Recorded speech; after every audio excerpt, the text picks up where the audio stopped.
اس واقعے نے نہ صرف اس کی ذاتی زندگی پر اثر ڈالا بلکہ اس کی قیادت کو مضبوط کیا اور اسے ایک عظیم جنگجو بنانے میں اہم کردار ادا کیا۔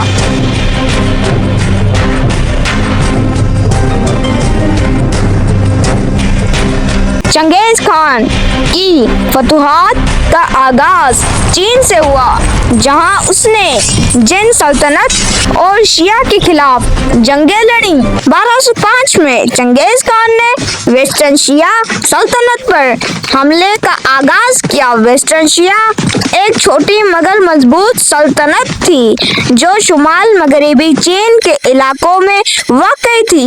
چنگیز خان نے مختلف مہمات کے ذریعے شیعہ سلطنت کو شکست دی اور 1210 میں شیعہ حکمرانوں کو مجبور کیا کہ وہ منگولوں کے سامنے سر جھکا دیں اور باج گزار بن جائیں۔ 1211 میں چنگیز خان نے جن سلطنت کے خلاف اپنی مہم کا آغاز کیا۔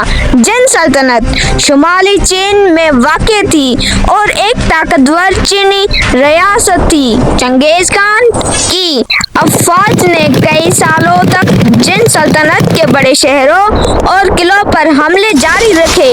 1215 میں منگول فوج نے زونگدو موجودہ بیجنگ پر قبضہ کر لیا۔ یہ جنگ چنگیز خان کے بعد بھی جاری رہی اور بلاخر 1234 میں جن سلطنت کو مکمل طور پر شکست دے دی گئی۔ چنگیز خان کی منگول سلطنت کو وسعت دینے کی خواہش بنیادی وجہ تھی۔ چین کی شمالی سلطنتیں، خاص طور پر جن سلطنت، ایک امیر اور طاقتور ریاست تھی اور چنگیز خان کے لیے ان کو فتح کرنا نہ صرف سیاسی طاقت کا ذریعہ تھا بلکہ معاشی فوائد بھی حاصل کرنے کا موقع تھا۔ چنگیز خان کے ابتدائی حملے ویسٹرن شیعہ سلطنت کے خلاف تھے، جس کی وجہ ان کی قدیم دشمنیاں تھیں۔ ویسٹرن شیعہ سلطنت نے کئی بار منگول قبائل پر حملے کیے تھے اور چنگیز خان نے ان حملوں کا بدلہ لینے کے لیے ویسٹرن شیعہ پر حملہ کیا۔ چینی ریاستوں کی دولت، تجارتی راستے اور زرعی وسائل بھی منگول افواج کے لیے پرکشش تھے۔ چین کے شمال میں موجود جن سلطنت کی فتح منگول سلطنت کے لیے بہت زیادہ اقتصادی فوائد کا باعث بنی۔ تیموجن نے 1206 میں تمام منگول قبائل کو متحد کیا اور خود کو چنگیز خان عظیم حکمران کا خطاب دیا۔ اس کے بعد انہوں نے اپنی فتوحات کا آغاز کیا۔ 1209 سے 1211 تک چنگیز خان نے سب سے پہلے شازیہ اور پھر جن سلطنت پر حملہ کیا۔ ان جنگوں میں انہوں نے چینی علاقوں کو فتح کیا۔ یہ جنگ تقریباً 2 سال جاری رہی اور اس دوران ان کی فوج کی تعداد 90,000 سے زیادہ ہو چکی تھی۔ چنگیز خان نے دشمن کے دلوں میں خوف پیدا کرنے کے لیے نفسیاتی جنگ کا استعمال کیا۔ ان کی فوج دشمن کے شہروں کو مکمل طور پر تباہ کر دیتی اور اس خوف کی وجہ سے کئی علاقے بغیر مزاحمت کے ان کے سامنے جھک جاتے تھے۔ چنگیز خان نے منگول فوج کو انتہائی منظم کیا۔ ان کی فوج کو 10، 100، 1000 اور 10,000 کے گروپوں میں تقسیم کیا جاتا تھا، جس سے فوج کو کنٹرول اور حرکت دینا آسان ہو گیا۔ چنگیز خان کا جاسوسی نیٹ ورک انتہائی مؤثر تھا۔ ان کے جاسوس دشمن کے علاقوں میں گھس کر معلومات جمع کرتے تھے، جس سے چنگیز خان کو جنگ کی حکمت عملی بنانے میں مدد ملتی تھی۔ شازیہ کے خلاف جنگ 1209 مخالف حکمران चाओबेंग शाहजहाँ सल्तनत।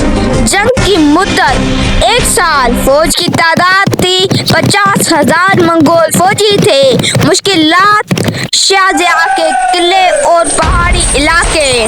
नतीजा चंगेज खान ने शाहजहाँ के हुक्मरान को तस्लीम करने पर मजबूर कर दिया। चंगेज खान की जंग जिन सल्तनत के खिलाफ 1211 से लेकर 1215 तक, जिसका मुखालिफ हुक्मरान था वानिया जोंगजी।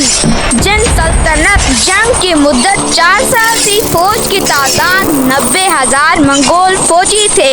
मुश्किलात चीनी फौज की बड़ी तादाद और किले थे। नतीजा चंगेज खान ने शुमाली चीन पर कब्जा कर लिया। जिन सल्तनत के किले मजबूत थे और उन्हें फतह करना आसान नहीं था। चंगेज खान को किलों को गहरा डालने और उनके मुहाफिजों को शिकस्त देने के लिए महीने लगे। चीन के मुखालिफ इलाकों में मौसम की सख्तियाँ भी एक बड़ी रुकावट थीं। शुमाली चीन में सर्दियाँ और बारिशों ने मंगोल फौज के लिए जंग को मजीद मुश्किल बना दिया था। जिन सल्तनत की फौज के पास जदीद हथियार थे, जिनमें गन पाउडर का इब्तदाई इस्तेमाल भी शामिल था, उसने मंगोल फौज को कुछ वक्त के लिए रोक दिया। चंगेज खान ने जिन सल्तनत के खिलाफ लड़ते वक्त अपनी बेहतरीन हिकमत अमलियों का इस्तेमाल किया, जिनमें शामिल हैं फौज को तकसीम करना। चंगेज खान ने अपनी फौज को कई हिस्सों में तकसीम करके मुख्तलिफ इलाकों में हमले किए ताकि दुश्मन को मुख्तलिफ दरवाजों पर मशगूल किया जा सके।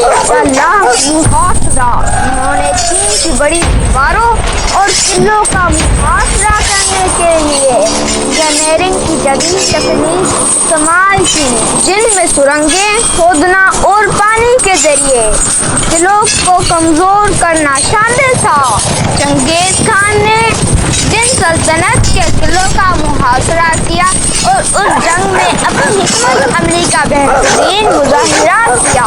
जिन सल्तनत के किले गिरने के बाद चंगेज खान ने एक अजीम फतह का जश्न मनाया, जो उसकी ताकत का मुजाहर था। चंगेज खान की फौज को चीन की सर्दियों और तेरह मुश्किलात का सामना करना पड़ा, जो उनकी इज्जत की ताकत को जाहिर करता है। चंगेज खान की जंगी हिकमत अमलियों में गैर रवायती तरीके शामिल थे, जैसे मुतहरक हमले, घास लगाना और फौजी माहीरीन की मदद। उसकी आला क़यादत और तजज़ियाती महारत ने उसे तारीख़ के अज़ीम फ़ातहीन में शामिल किया। चंगेज खान की हिकमत अमलियों में तेज़ रफ्तार हमले और जंगी फरेब शामिल थे, जो उसे दुश्मनों पर बरतरी दिलाने में मददगार साबित हुए। मंगोल फौज की चालाकी और तेजी ने उनकी फतूहात को यकीनी बनाया। शाहजहाँ वेस्टर्न शिया और मंगोलों की जंगों के दौरान, जो 1205 से 1227 तक जारी रही, दोनों तरफ से भारी जानी नुकसान हुआ था। उस जंग में मंगोल फौज ने शाहजहाँ की सल्तनत को लाकर खत्म कर दिया। उस दौरान हलाक होने वाले फौजियों और आम शहरियों की दुरुस्त तादाद का तयन करना मुश्किल है, क्योंकि उस दौर के तारीखी रिकॉर्ड मुकम्मल और दुरुस्त नहीं है। मंगोल तारीख में आम तौर पर उनकी फौजों को कम नुकसान पहुंचने की बात की गई है, मगर शाहजहाँ के खिलाफ जंगों में भी मंगोल फौज को काफी नुकसानात का सामना करना पड़ा। तखमिया के मुताबिक हजारों मंगोल फौजी मारे गए थे, लेकिन दुरुस्त तादाद मालूम नहीं हो सकी। शाहजहाँ फौजियों की हलाकतें, शाहजहाँ की फौज तकरीबन मुकम्मल तौर पर तबाह हो गई थी। लाखों की तादाद में फौजी मारे गए थे, खास तौर पर आखिरी मार्कू में जब मंगोलों ने کی سلطنت کو مکمل طور پر شکست دی۔ عام شہریوں کی ہلاکتیں۔ منگولوں کی جنگی حکمت عملیوں میں عام شہریوں کو بھی نشانہ بنایا جاتا تھا تاکہ سلطنتوں کو مکمل طور پر مفلوج کیا جا سکے۔ اس دوران لاکھوں عام شہریوں کو بھی قتل کیا گیا۔ کچھ مورخین کا خیال ہے کہ شہریت کی تباہی میں عام شہریوں کی ہلاکتوں کی تعداد 1 لاکھ سے زیادہ ہو سکتی ہے، لیکن اس کے درست اعداد و شمار دستیاب نہیں ہے۔